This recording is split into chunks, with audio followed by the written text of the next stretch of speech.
Hello, good morning সবাইকে। আর আজকে সকালটা এক গাছ সুন্দর মিষ্টি তাজা ফুলের শুভেচ্ছা দিয়ে দিনটা শুরু করলাম। তো আরও একটি কাশ্মীরের নতুন ব্লগ নিয়ে আমি চলে এলাম। আর এই এক গাছ ভরা ফুলটা ছিল আমরা শ্রীনগরের যে হোটেলটাতে ছিলাম সেই হোটেলের সামনে। আর এই এখন যে পিকচারগুলি দেখছি এগুলো সব কাশ্মীরের যে সুন্দর সুন্দর জায়গাগুলি রয়েছে সেগুলোর ফটো ব্যানারে করে এই হোটেলের দেয়ালে রাখা রয়েছে। হোটেলের বাইরে পুরো বাউন্ডারি জুড়ে এরকম ব্যানার লাগানো রয়েছিল, দেখতে অসম্ভব সুন্দর লাগছিল। আর এই ছিল আমাদের হোটেলটি। আমাদের হোটেলটির নাম ছিল হোটেল লোটাস। তো আমরা 6 দিনের মতো শ্রীনগরে ছিলাম। আজকের আমাদের বেরোনোর পালা। এরপরে আমাদের গন্তব্যস্থল হলো পেহেলগাম।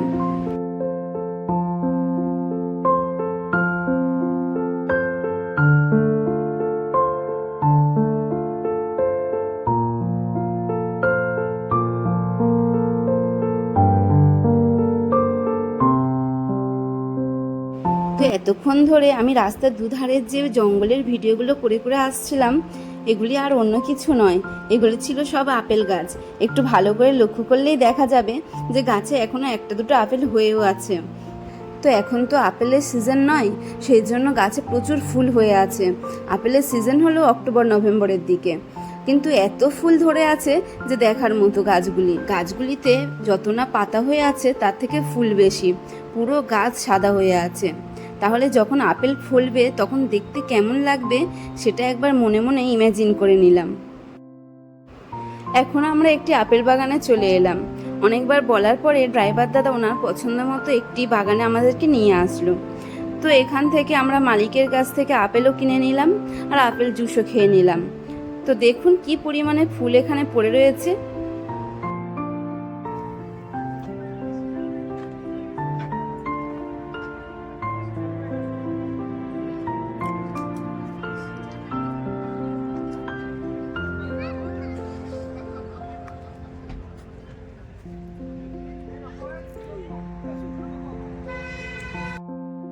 তো এই ছিল এখানকার আপেল।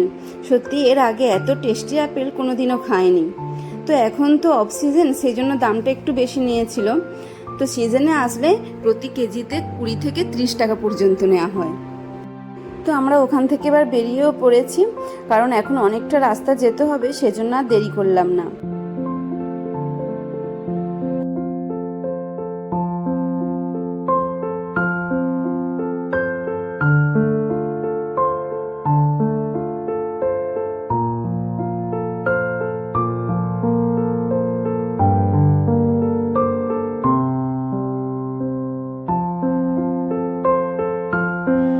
আমরা প্রায় অনেকটাই চলে এসেছি পেহেলগামের কাছাকাছি।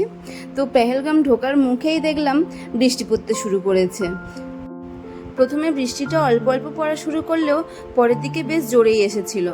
তো আমাদের গাড়ির উপর প্রত্যেকের লাগেজ ছিল, তো সবাই একটু চিন্তাই করছিল যে লাগেজগুলি ভিজে গেলে কি হবে। পরে হোটেলে গিয়ে দেখা গেল কম বেশি প্রত্যেকের লাগেজই ভিজে গেছে। আর শুধু লাগেজই নয়, কম বেশি আমরাও সবাই ভিজে গেছিলাম। আর পেহেলগামের ঠান্ডাটাও ছিল মারাত্মক বেশি, সেজন্য শরীরটাও সবার খারাপ করে গেছিল। কি পরিমাণে মেঘটা করেছে দেখুন, তবে অসম্ভব সুন্দর লাগছিল কিন্তু ভিউটা। আর আমরা যতই পেহেলগামের কাছে আসছি ততই বৃষ্টিটা জোরে আসছে।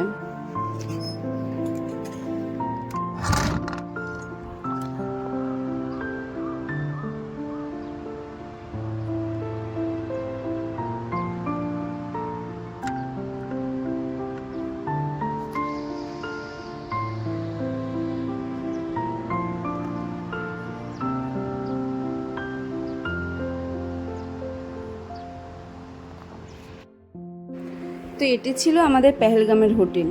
হোটেলের সিঁড়িটা দেখুন ভীষণ সরু। তো আমাদের পেহেলগামের হোটেলের নামটি ছিল হোটেল জেব্রিনা। তো হোটেলটি পুরোটাই কাঠের তৈরি ছিল, উপরের তলাও ছিল কাঠের, নিচের তলাও ছিল কাঠের। কারণ কাশ্মীরের যে জায়গাগুলি রয়েছে তুলনামূলকভাবে এই পেহেলগামের ঠান্ডা অনেকটাই বেশি পড়ে।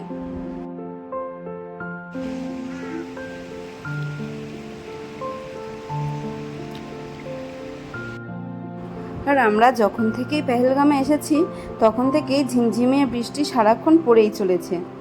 তো দেখলাম যখন একটু বৃষ্টিটা কমেছে তখন সবাই মিলে বেরিয়ে পড়লাম বাইরের দিকে জায়গাটি দেখতে। শুনেছি পুরো কাশ্মীরের মধ্যে এই পেহেলগাম জায়গাটি সব থেকে বেশি সুন্দর, সেই জন্য নাকি পেহেলগামকে মিনি সুইজারল্যান্ড বলা হয়।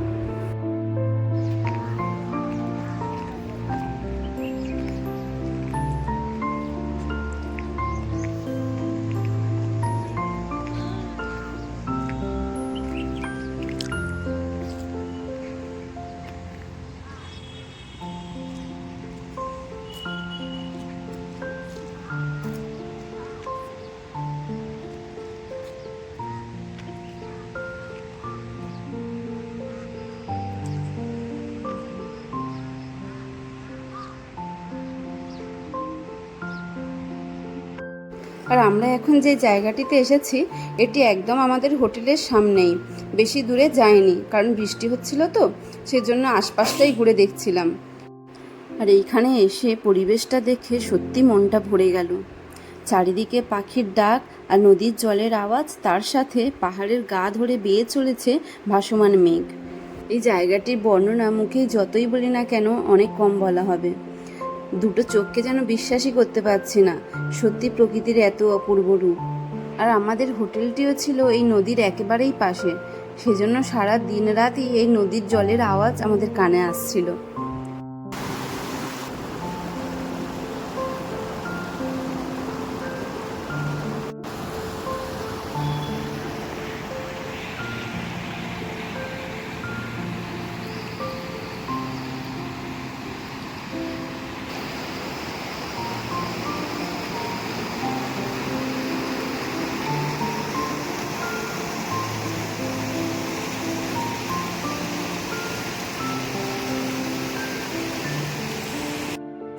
এরপর কিছুক্ষণ আমরা এই নদীর ধারেই বসে পড়লাম একটু ফটো ভিডিও তোলার জন্য, কারণ এখান থেকে চলে যাওয়ার পরে এই ফটো ভিডিওগুলোই থেকে যাবে ফোনের গ্যালারিতে, তার সাথে মনের গ্যালারিতেও।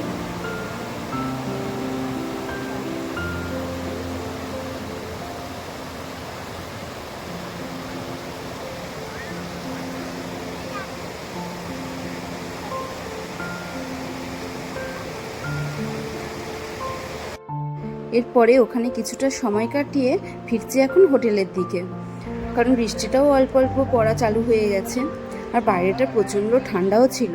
আর এটি ছিল হোটেল থেকে বাইরের রাতের ভিউ, অল্প অল্প বৃষ্টি পড়ছিল, দেখতে বেশ ভালোই লাগছিল। তাহলে আজকের এই ভিডিওটি আমি এখানেই শেষ করছি, ফের দেখা হচ্ছে পরের একটি ভিডিওতে। ভিডিওটি ভালো লাগলে একটি লাইক করে দেবেন।